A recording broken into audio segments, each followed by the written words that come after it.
चार युगों का वर्णन। एक सत्ययुग का वर्णन। सत्ययुग की अवधि 17,28,000 वर्ष है। मनुष्य की आयु प्रारंभ में 10 लाख वर्ष होती है, अंत में 1 लाख वर्ष होती है।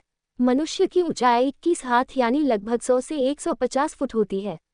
उस समय मनुष्य के हाथ कोहनी से बड़ी उंगली के अंत तक की लंबाई लगभग 5 फुट होती है। मेरा नाम सत सुकृत होता है। वर्तमान में कलयुग में मनुष्य के एक हाथ की लंबाई लगभग 1.5 फुट है।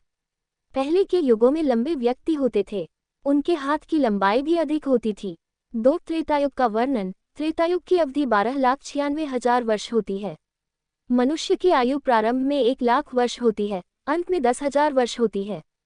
मनुष्य की ऊंचाई 14 हाथ यानी लगभग 70 से 90 फुट होती है। मेरा नाम मुनिंद्र रहता है।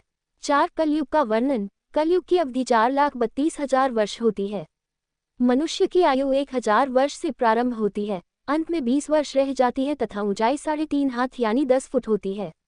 अंत में 3 फुट रह जाती है। कलयुग में मेरा नाम कबीर रहता है। नोट: जो व्यक्ति 100 फुट लंबा होगा, उसका हाथ कोहनी से हाथ के पंजे की बड़ी उंगली तक भी लंबा होगा यानी 5 फुट का हाथ होता था। ऊपर लिखी आयु युग के अंत की होती है।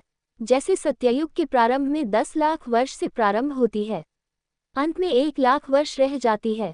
त्रेतायुग में 1 लाख से प्रारंभ होती है, अंत में 10,000 रह जाती है।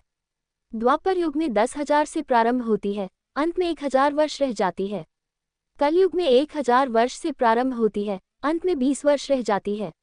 अधिक समय तक 120 वर्ष की रहती है। प्रदूषण की अधिकता कलयुग में सर्वाधिक होती है, इसलिए आयु भी उतनी शीघ्रता से कम होती है, जो ऊपर के युगों की भांति सहज नहीं रहती। प्राकृतिक विधि से कम नहीं होती, अन्यथा कलयुग में अंत में 100 वर्ष होनी चाहिए। इन चार युग को मिला के एक चतुर्युग बनता है।